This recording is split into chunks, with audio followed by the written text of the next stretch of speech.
Bem-vindo mais uma vez ao Escatologia na Veia. Nesse quadro aqui que vamos fazer agora, vamos fazer um quadro aqui cara a cara na escatologia. Vem comigo no Escatologia na Veia. Eu creio que todos nós já nos perguntamos, né, em alguma vez na vida, será que estamos vivendo realmente o fim dos tempos? Será que realmente esses sinais que acontecem são sinais compatíveis com a volta de Jesus? Como que eu faço para discernir se estamos ou não vivendo o fim dos tempos? Afinal, Deus nos deu entendimento para isso ou não, né? E a Bíblia nos dá alguns respaldos com referência de algumas coisas que estarão se desenvolvendo nos últimos dias. E toda a comparação bíblica entre tudo que acontece ao longo do período histórico bíblico é justamente a respeito de algumas guerras e rumores de guerras e alguns conflitos que há mediante o período histórico da própria palavra e dos personagens principais da história. Um exemplo, nós vemos ali Davi enfrentando Golias nesse ápice, né, de luta, como referência de qual exército sairia vencedor dessas guerras que haveria. E todo o período dos reis, nós vemos Davi enfrentando os filisteus, aí nós vemos também, em alguns contextos da nação de Israel, enfrentando os amalequitas, os moabitas. Então, todo esse tipo de guerra que acontece ao longo do período bíblico, a consumação dos séculos se refere da mesma forma. Não é à toa que um dos relatos bíblicos nós vemos que está acontecendo a guerra de Gog e Magog, guerra de Armagedon, né? E esses conflitos que giram em torno de Israel é justamente aquilo que completa a história que já aconteceu no passado. Então essas coisas acontecem uma vez, vão acontecendo outras vezes, a tipologia da mesma coisa e vai ficando cada vez mais intenso até chegar na profecia final. E dentro da profecia final, daquilo que nós conhecemos, principalmente quando tem o início da grande tribulação para com a última semana de Daniel, né? Nós vemos que Daniel ele traz algumas dessas revelações para nós lá em Daniel capítulo 12, em que ele diz o seguinte: E o anjo continuou dizendo, nesse tempo aparecerá o anjo Miguel, o protetor do povo de Deus. Será um tempo de grandes dificuldades como nunca aconteceu desde que as nações existem. Mas nesse tempo serão salvos todos os do povo de Deus que estiverem o seu nome escrito no livro de Deus. Muitos dos que tiverem morrido viverão de novo. Uns terão a vida eterna e outros sofrerão o castigo e a desgraça eterna. Então nós vemos que todo conflito que há, na verdade, o que gira em torno de tudo isso, todos os seus ápices bíblicos é aquilo que Deus mais ama, que é almas.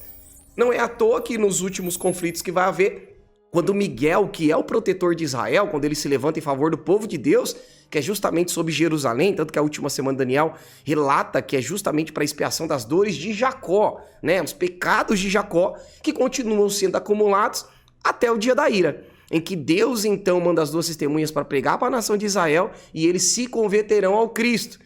E a Bíblia diz que através disso, então, terão os seus nomes escritos no livro da vida ou no livro de Deus, e então uns ressuscitarão para a vida eterna e outros ressuscitarão para o desprezo eterno, né? Você percebe que em nenhum único verso que nós acabamos de ler tem um intervalo aí de 1000 anos, né? Porque a primeira ressurreição acontece ali até o final da grande tribulação, acontece a última ressurreição no caso dos salvos, e depois do milênio acontece a ressurreição daqueles que morreram sem Cristo. Ou seja, vocês percebem que em torno desses conflitos, o que gira em torno disso é justamente almas. Por isso que nós devemos ter a convicção e o entendimento que todas as vezes que tiver esses conflitos globais acontecendo, ou até mesmo conflitos isolados acontecendo, o que está girando em torno daqueles conflitos é justamente o ápice entre os céus lutando por almas e o inferno lutando por almas. Uns indo para a perdição eterna, outros indo para a salvação. E a Bíblia nos aponta que caminho eu devo seguir para alcançar essa tal salvação. Quando a Bíblia diz que Deus amou o mundo de tal maneira que entregou o seu único filho para que todo que nele creia não pereça, mas tenha vida eterna. Ou seja, o caminho, a verdade e a vida, a qual ninguém vai ao Pai a não ser por ele, não tem outro caminho a não ser Cristo, que ele mesmo nos deixou esse caminho. Ou seja, sempre quando nós vemos acontecendo esses ápices proféticos, principalmente quando gira em torno de Israel, isso significa que vai haver uma grande ceifa de almas.